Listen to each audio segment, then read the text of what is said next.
Hi, Phil Priestley here, and thank you for joining this video. We're going to be talking about honesty, integrity, and the importance of your reputation.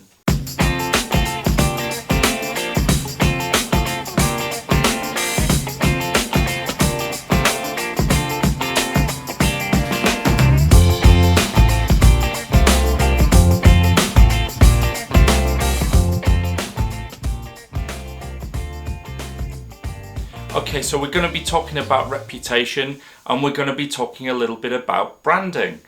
If any of you are interested in working in marketing or in the fashion industry or even sports now, this is going to be of particular interest to you.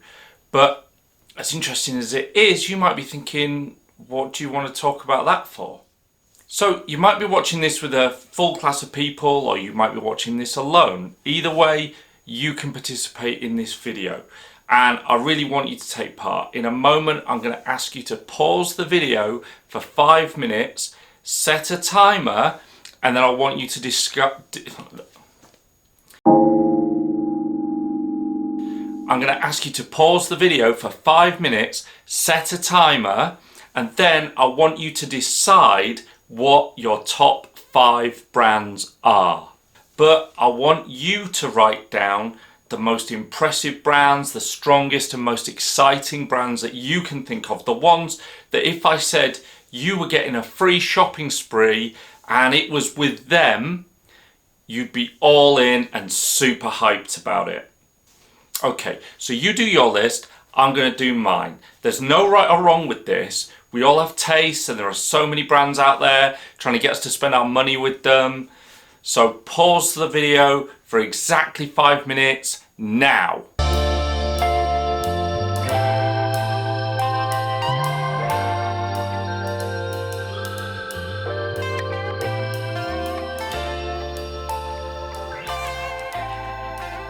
Okay, let's see what you came back with.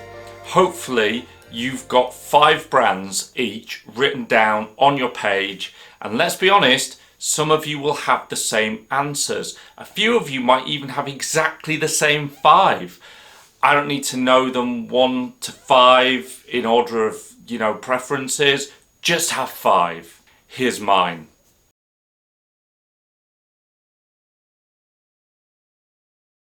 Porsche. I don't own a Porsche, by the way, but if anybody knows anybody at Porsche who would hook me up with a nice little Porsche convertible, that would be lovely. My next brand is going to be sporting goods, right? So I'm going to go with Nike. Wow, just give me those Air Jordans. Then we need a tech brand. So I'm going to choose Bowers & Wilkins, who are a hi-fi brand at the very top end. They're expensive, but that's just my choice. So now I only have 2 choices left, and it's getting harder. I need a clothing brand, but I need some jeans. So I'm going to go for the originals with some Levi's, because I'm quite old school like that. And then my final choice is going to be Samsung, because phones, TVs, computers, all that stuff. Okay, so there's my 5. We got 5 brands there who just have got awesome reputations and massive amounts of brand appeal.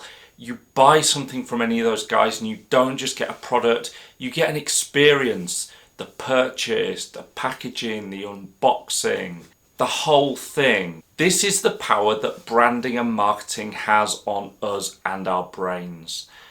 Are these products really that much better? I don't know. If you get behind the shine of the brand image and you strip back everything to just what they are, I don't know, maybe. All I know is that they've cracked the whole game when it comes to creating a feeling and an experience. Whatever your choices are, and some brands are fierce rivals, so for example, Sony with PlayStation versus Microsoft with Xbox, or both of those companies with Nintendo, it doesn't really matter. We basically choose our brands based on certain values and perceptions and how those things make us feel.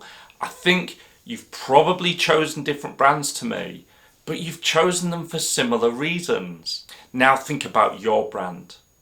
Not your favourite brand, I mean you. The brand that is you as a person. When names get brought up, people conjure images of who that person is. Depending on who that person is, thinking of your name. So let me throw some names into this conversation to see how you react to them. Taylor Swift, Dwayne Johnson, David Beckham, Kim Kardashian, Will Smith. I'm just throwing in random names. I'm not saying anything about them, but as I say those names, you've got your own thoughts and impressions on who those people are and what they represent. Probably quite strong thoughts, even though you've never met them and you probably never will. In terms of their personal characteristics, do you think they're honest? Do you think these people are sincere? Are they talented? Are they rich? Are they attractive? Are they exciting? Are they intelligent? How do they measure up to those brands we listed before? Are they in the same league? Often we know because the big brands pay big money to be worn or to be used and to be seen connected to those celebrity figures. The personal brand of someone like Taylor Swift is so powerful that it will sell products. So when she toured her Red album, Diet Coke paid money to be connected to that. In fact, the relationship between Diet Coke and Taylor Swift is rumored to be worth $26 million. Yep, 26 million. Wow. So let's put you in context. Your brand. Think about your reputation from the perspective of your community. Are you good news to them? Are you known? Do you do things that support your community? Think about your friends. Are you sincere? Are you a gossip? Are you reliable or unreliable? Do you help and support your friends? Do you get into trouble? Do you end up getting them into trouble? What about from the perspective of your teachers? If your name got brought up in the staff room, do your teachers smile? Do your teachers shake their heads? Do you get your homework in? Do you get sent out of your lessons? Now think about your parents. Do you give them a hard time? Are you argumentative? Do you help them? Do you contribute in a positive way at home? Do you take the time to talk to them in a meaningful way like they're real people? Do you tell them that you care about them and that you love them? Think about your overall reputation. Above all else, are you honest? Are you known to be honest?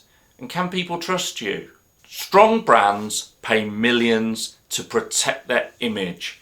They cannot afford to have their brand tarnished by bootleggers and fakes and copies. Celebrities pay PR companies to put positive stories out about them and to squash negative rumours. They pay lawyers to sue people who say negative things that could harm their reputation. All of this is done with fierce determination. Why? The truth is, once your reputation is damaged, it's very hard to ever get that dirt off. These days with social media and the way things are online, people keep the receipts and nobody allows anyone to forget anything. When I was a police officer, there was a golden rule. You can make a mistake and you can get things wrong. Over years, it's bound to happen because you're only human.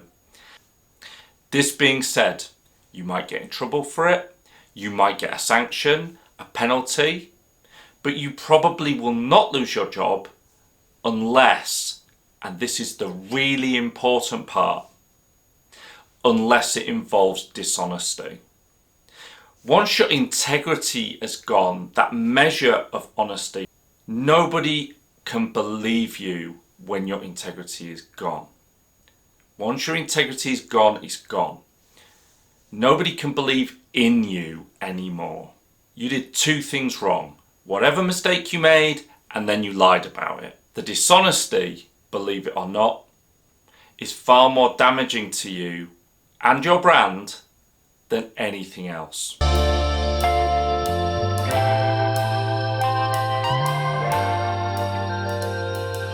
Well, I hope I've given you something to think about there. You have to consider it in your own time. Thank you for joining me. I'll see you in the next video. Bye for now.